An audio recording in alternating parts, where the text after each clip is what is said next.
Ni kwamba mnamo tarehe 2 mwezi wa 5 mwaka 2025 majira ya asubuhi, Jeshi la Polisi mkoa wa Mbeya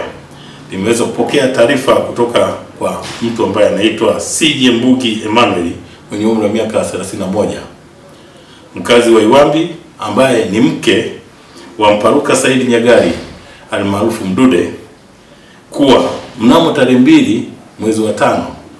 mwaka 2025 majira ya saa 8 za usiku wakiwa wamelala huko mtaa wa Ivanga, kata Iwambi, jijini Mbeya, kwamba kuna watu wasiofahamika waliovamia baada ya kuvunja mlango na kuingia ndani na kisha kumjeruhi Mparuka Saidi Nyagali au maarufu Mdude sehemu mbalimbali za mwili wake. Aidha, watu hao baada ya tukio hilo walifanikiwa kutoweka na mhanga huyo na kwenda naye kusikojulikana. Jeshi la Polisi mkoa wa Mbeya linakanusha taarifa zinazosambaa katika mitandao mbalimbali ya kijamii ambayo zinadai askari polisi kuhusika na tukio hili.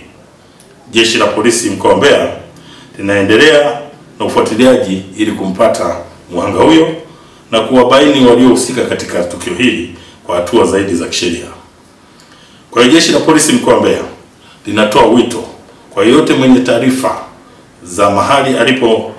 Mparuka Saidi Nyagali au maarufu Mdude azitoe ili kufanikisha kumpata, pamoja na taarifa za watu waliohusika katika tukio hili